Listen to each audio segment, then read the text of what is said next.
Salut à tous, donc j'espère que vous vous portez bien. On se retrouve aujourd'hui pour une nouvelle vidéo du chapitre 106 de l'attaque des titans. Donc, chapitre qui était beaucoup plus calme que les précédents, donc, parce qu'on a eu un flashback, tout ça. Je vais essayer de vous faire un petit point sur la chronologie liée à ce chapitre, ce que j'en ai pensé et ce que j'attends pour l'avenir et les prochains chapitres.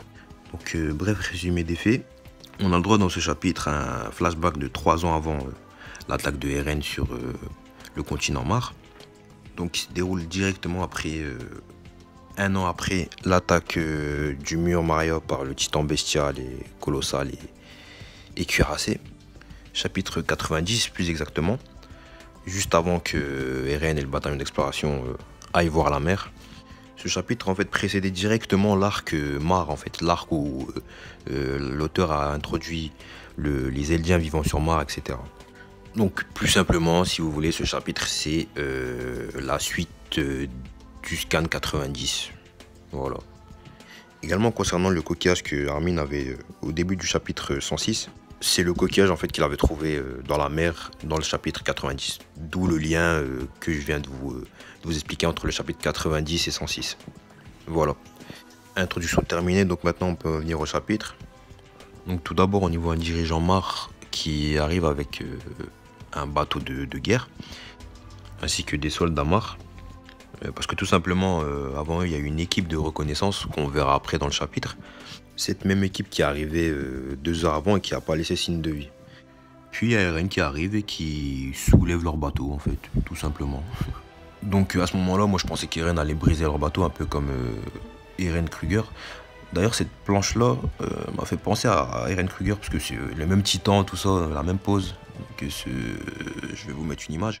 Je sais pas s'il y a un lien entre ces images-là. Un petit clin d'œil, on va dire. Mais ça m'a fait penser à ce moment-là. Donc du coup, Eren prend le bateau et les pose sur terre ferme. Puis vous avez Hanji, psychopathe qui allait les accueille. Bonjour, soldats de Mar, etc. Vous êtes le bienvenu sur notre île. Tu vois, totalement ironique. Elle dit que c'est un grand honneur pour nous de vous accueillir, qu'on va vous proposer du thé, tout ça, en mode c'est des VIP, tout ça, c'est n'importe quoi. D'ailleurs, j'espère qu'Anji va pas crever dans le futur parce que je kiffe vraiment ce personnage. Donc, du coup, il y a leur éclaireur qui dit ouais, vous inquiétez pas, chef, tuez-moi, abattez-les, faites pas attention à moi, etc. Donc, après, tout le temps, Anji, ouais, mais qu'est-ce qui t'arrive, Nicolo, en mode, en mode on est des potes, tout ça, pourquoi qu'est-ce qui t'arrive et tout. Ça me fait penser au moment où elle avait chopé les titans pour faire des expériences sur eux et qu'elle avait pété un plomb, etc. quand ils étaient morts. Bon, bref, toujours son côté psychopathe. Puis vous avez toujours cette haine démesurée contre les Eldiens. Hein. Donc leur chef les insulte de sang impur, etc. C'est quoi? En fait, les Eldiens, c'est quoi? C'est des hindous ou c'est comment? Non, plus sérieusement. Voilà, il y a toujours une haine démesurée envers les Eldiens venant du peuple mort. Je tiens à préciser que j'ai rien contre les hindous, hein. C'est juste en fait pour souligner le système des castes qu'il y a là-bas. Pour ceux qui s'y connaissent un petit peu, savent de quoi je parle. Voilà. Donc du coup, Hanji réplique, lui dit vous voulez vraiment la jouer sur ce terrain-là, sachant qu'il y a un titan derrière vous, etc. Donc ce serait mieux que vous vous pliez en fait. Et le mec, en fait, lui, il en avait rien à faire. Il était juste là pour faire son opération suicide. Donc du coup, Yelena est intervenu, il a buté. Donc on sait à travers ça que il y a même parmi les Mar, il y a des anti-Mar en fait, en plus des Eldiens qui résident sur Mar. Parce que Yelena en fait, on dit que c'est une dévouée à Sig, mais elle a fait ce choix aussi d'elle-même. Et d'ailleurs ce n'est pas la seule, il y a elle et aussi il y a Oyon Kopon je crois, donc le Renoir qui est avec elle. Et d'autres aussi parce que, enfin ils les ont pas montré, ils les ont pas présenté, mais on sait qu'il y a d'autres personnes, ils n'étaient pas que deux à être anti-Mar. D'ailleurs, comme on dit, faut pas généraliser. Hein. C'est pas parce qu'une personne d'un peuple est mauvaise que tout le monde l'est. Et là, on a la preuve avec Yelena et d'autres anti-Mar parmi les Mar. Donc, du coup, Yelena va lui dire est-ce que la proposition de thé elle tient toujours. Donc après, ils vont aller dans la tente de Hanji de Levi pour discuter sur le plan d'exécution, le plan d'attaque du continent Mar.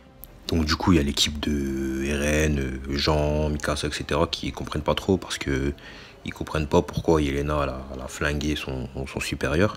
Donc voilà, ils ont un peu de méfiance sur leur intention, etc. Et après, t'as Eren qui dit qu'ils peuvent s'estimer heureux. euh, Parce qu'en fait, si Mar décide d'envoyer une plus grande armada, entre guillemets, là, ça serait assez problématique pour eux. Donc après cela, on revient sur la discussion entre Angie et Yelena dans la tente. Donc ils parlent notamment de leur technologie. Angie est intrigué parce que eux, ils sont vraiment, c'est vraiment à l'ancienne. Ils ont des fusils, mais voilà, des fusils, les premiers fusils, quoi. Donc tirer une balle, recharger, tirer une balle. Tandis que de l'autre côté, les Mars eux, sont bien avancés parce qu'ils ont des automatiques, entre guillemets, parce qu'ils peuvent tirer plusieurs coups d'affilée, contrairement aux Eldiens de l'île du Paradis. Donc en fait, globalement, c'est Yelena qui est à la base de toutes les connaissances des Eldiens 4 ans après, en fait. Donc elle leur parle, comme j'ai dit, des armes, mais également elle leur enseigne sur le nombre de soldats que possède Mar.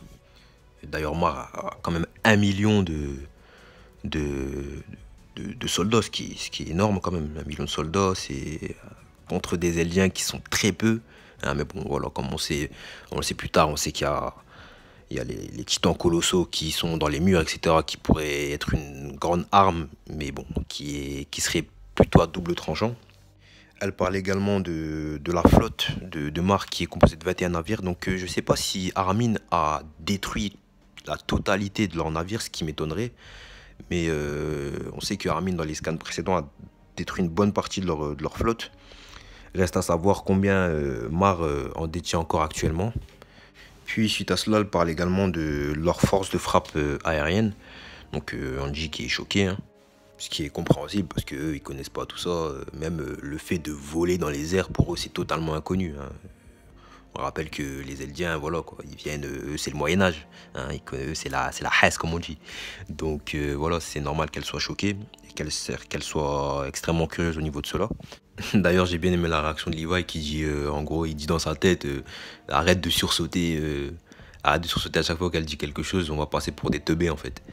Donc du coup, Angie se pose des questions, elle se dit, en fait, si vous détenez une telle puissance de frappe, pourquoi vous ne nous avez pas attaqué par les airs il y a 1 an de cela? Et Yelena dit qu'il y a 2 raisons. Donc la première, c'est les titans, qui sont un obstacle pour eux, en fait, pour leur atterrissage, etc. Et que cette stratégie, en fait, d'envoyer des titans sur l'île du Paradis, s'est retournée au fur et à mesure contre le peuple Mar. Parce qu'en fait, ils se sont eux-mêmes enlevés des possibilités d'attaque, globalement. Et la deuxième raison de pourquoi le peuple Mar n'a pas attaqué par les airs, c'est tout simplement qu'en fait ils étaient en guerre, comme on l'a vu dans les scans, à partir du scan 91, quand on voit Gabi, etc., qui sont en guerre contre d'autres nations. Yelena dit qu'en fait ils avaient d'autres problèmes, d'autres ennemis à gérer, etc. Donc ils n'avaient pas encore les moyens de s'occuper totalement de l'île du Paradis. Et on apprend une chose très intéressante, c'est qu'en fait Yelena et Oyon Kompon et d'autres personnes ne sont pas Mar d'origine en fait. C'est des gens qui ont été pris d'autres nations pour intégrer l'armée des Mar. Du coup, malgré que la plupart de ceux qui ont été enrôlés de force dans leur armée s'étaient soumis, quoi, ils étaient fait à l'idée que voilà, ils faisaient partie de cette armée. Sig ou Sieg, je préfère dire Sieg parce que, bon, arrêtez de dire Zeke parce que Zeke c'est moche, hein, c'est moche. Donc Sieg pour Yelena était une sorte de guide pour se rebeller contre Mar. D'ailleurs, elle le dit, elle le voit comme un dieu, quoi, parce que pour elle, c'est un guide, etc. Donc, d'ailleurs, le terme religieux, la facette religieuse est assez abordée dans ce chapitre. Donc, Sig a été l'investigateur de ce troisième camp, qui est le camp anti-Mar au sein des Mar, en fait. Donc, voilà.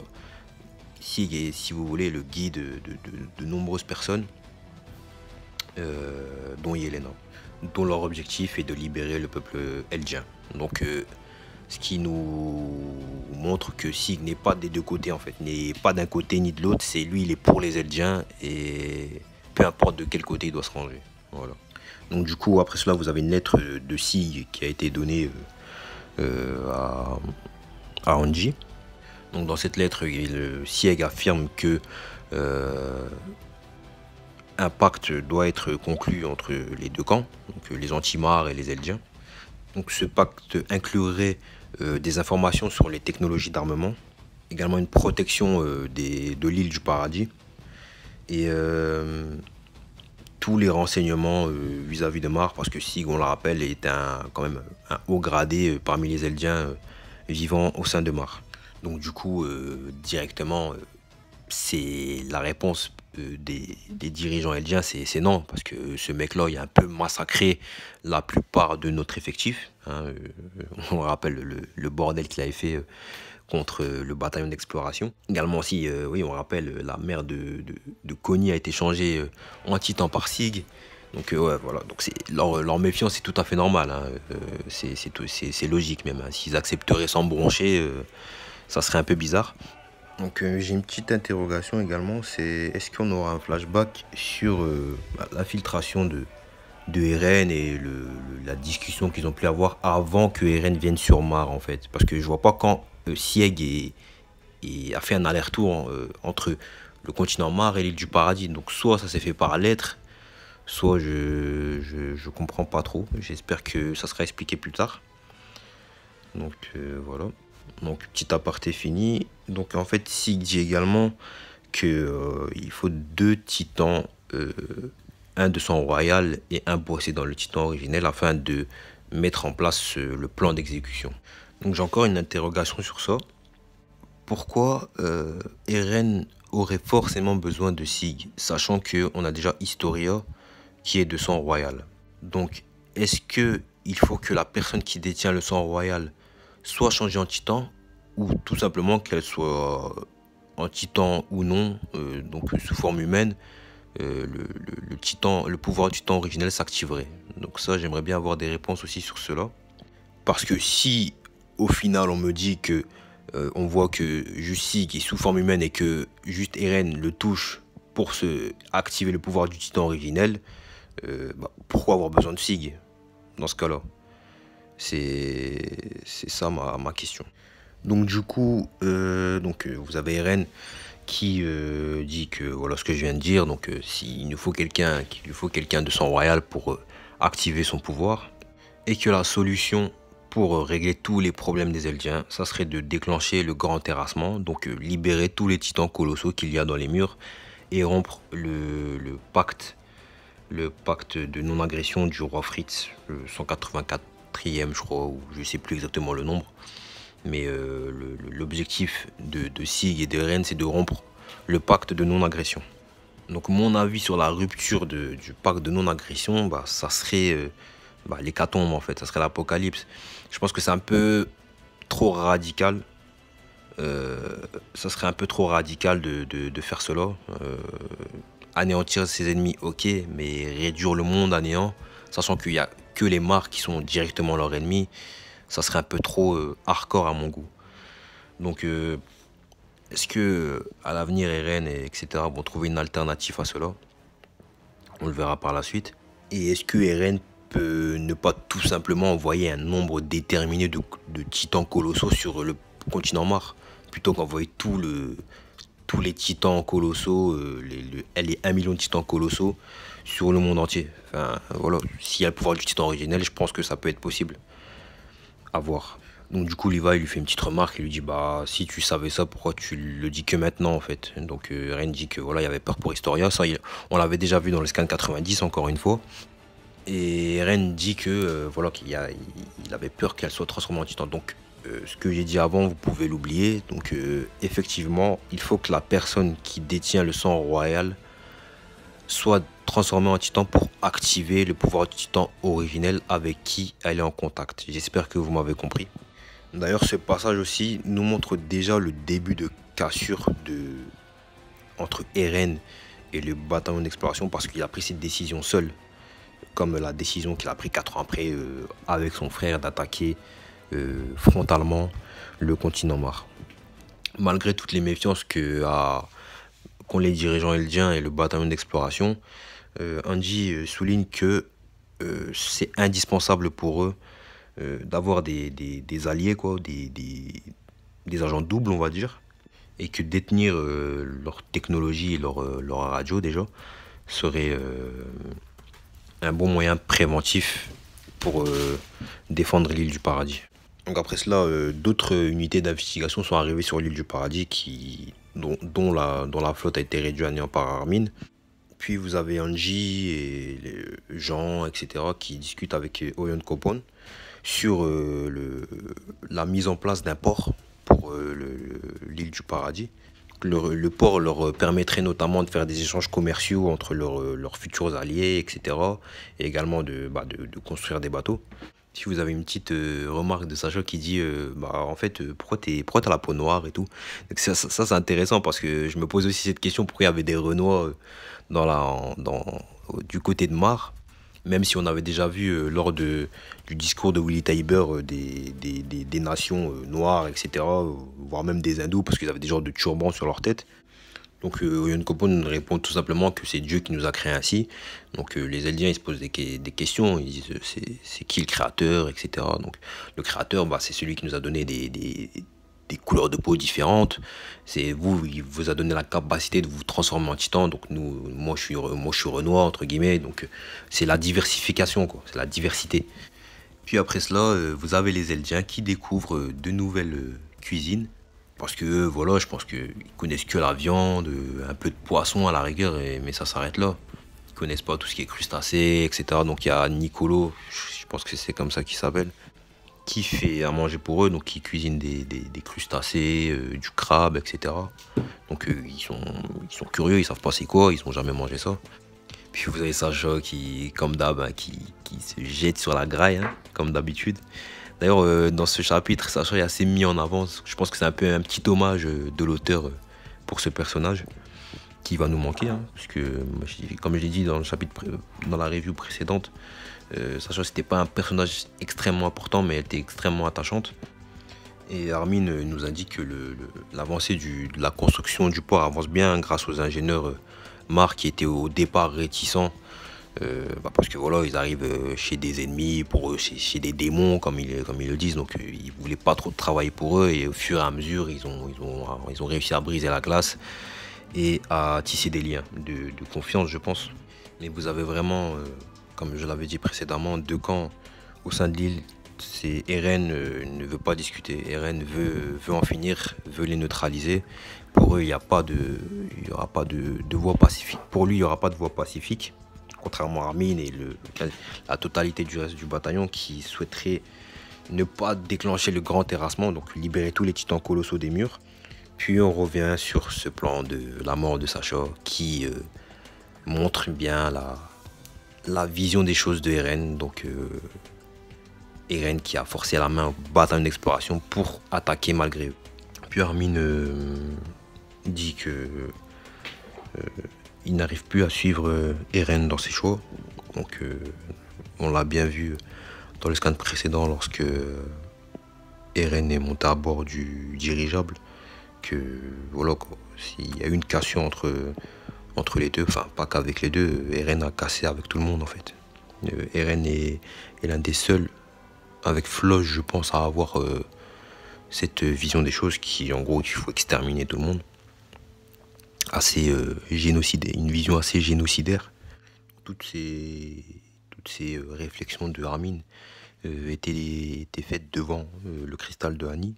Donc moi je pense sincèrement que soit Annie va sortir prochainement de son cristal, parce que ça fait quand même 4 ans qu'elle est dans son cristal. Je sais pas s'il y a une durée limitée à ce cristal ou si elle peut se cristalliser jusqu'à la fin de ses jours, ça j'en sais rien. Mais je pense vraiment que Annie aura une importance pour la suite, parce que s'ils nous l'ont teasé, si l'auteur nous a reparlé de Annie et nous la remontre enfin, je pense que c'est pas mis au hasard. Donc après ça vous avez une discussion entre Sieg et Levi qui dit que maintenant Sieg veut rencontrer Eren, donc ça prouve que Sieg et Eren ne s'étaient pas rencontrés avant, enfin pas physiquement en tout cas. Et donc voilà, Levi est toujours aussi haineux, hein, et c'est normal. Il dit que écoute, je vais pas te buter maintenant, on va voir ce que tu as à nous dire, on va voir ce que tu nous proposes comme plan, et après on verra ce qu'on fait de toi.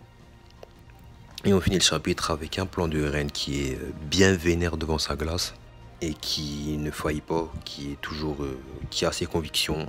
Pour lui, c'est l'attaque. De toute façon, vu ce que Eren a fait sur le continent Mar, là, il n'y a plus de paix possible en fait. Voilà, c'est en fait ce que voulait éviter le bataillon d'exploration, c'était il voulait éviter que ce que les gens pensent des Eldiens soit encore plus alimenté.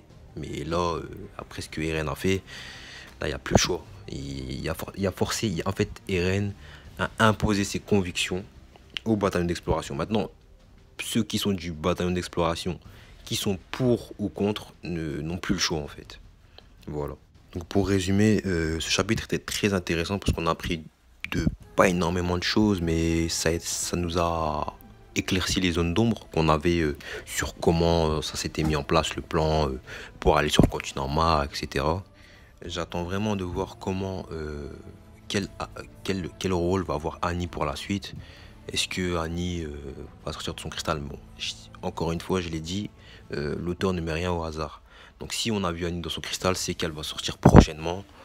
Ou que, je sais pas, peut-être qu'ils vont réussir à briser, peut-être que Eren avec ses nouvelles capacités, déjà s'il a eu ses nouvelles capacités, parce qu'on ne sait pas si, on n'a pas encore vu Eren avec les pouvoirs du titan marteau, on pourrait imaginer que Eren va plus en savoir sur la cristallisation, parce que, on le sait, le titan marteau a la capacité de sortir, de ne pas être dans la nuque de son titan. Il se cristallise via un fil pour contrôler le titan à distance. Donc est-ce que Eren va en savoir plus sur la cristallisation et par conséquent libérer Annie, ou si Annie va tout simplement sortir d'elle-même? Mais je pense réellement que le lien sera fait entre la nouvelle capacité d'Eren, qui est la cristallisation et les pouvoirs du titan marteau, et Annie. Je pense vraiment qu'il y aura un rapport entre ces deux-là, et que Annie va sortir via Eren et via ses nouvelles connaissances qu'il pourrait obtenir par des flashbacks ou par l'entraînement, par des souvenirs de l'ancienne détentrice qu'on n'a même pas entendu parler, la sœur de Willy Tybur. J'ai également une deuxième grande interrogation, enfin plus une interrogation théorique. Pourquoi Eren, lorsqu'il sera en contact avec son frère Sieg, plutôt que de déclencher le grand terrassement, donc lâcher tous les titans colossaux des murs, ne pourrait-il pas tout simplement changer la mémoire du monde? Car on sait que le titan originel peut changer la mémoire des gens. On sait juste que les Asiatiques et les Ackerman ne sont pas affectés par les pouvoirs du titan originel. Et je me pose la question, pourquoi pas? Pourquoi pas Eren n'irait pas tout simplement changer les souvenirs des Mar et les faire changer d'avis sur les Eldiens malgré eux, en fait, en changeant leur mémoire, en pensant, en leur faisant croire, pardon, que les Eldiens sont des alliés, sont des personnes, sont une nation comme une autre, quoi, tout simplement. Parce que cette possibilité n'a jamais été abordée, donc on sait que le titan originel en est capable, donc je me demandais pourquoi Eren tout simplement ne modifierait pas les souvenirs du monde sur les Eldiens, comme l'avait fait auparavant le roi Fritz lorsqu'il s'est retranché sur l'île avec son peuple, en modifiant leur mémoire et en leur faisant croire que le monde actuel n'existe pas et qu'ils sont les seuls survivants de l'humanité. Donc voilà, c'est tout ce que j'avais à dire sur ce chapitre. Désolé, la review est un peu longue parce qu'il y avait énormément de dialogue dans ce chapitre. Et j'attendais la VF pour être vraiment sûr de ce que j'allais dire. Donc si vous avez des théories, etc., n'hésitez pas dans les commentaires. Et on se retrouve très prochainement pour de nouvelles vidéos. Ciao!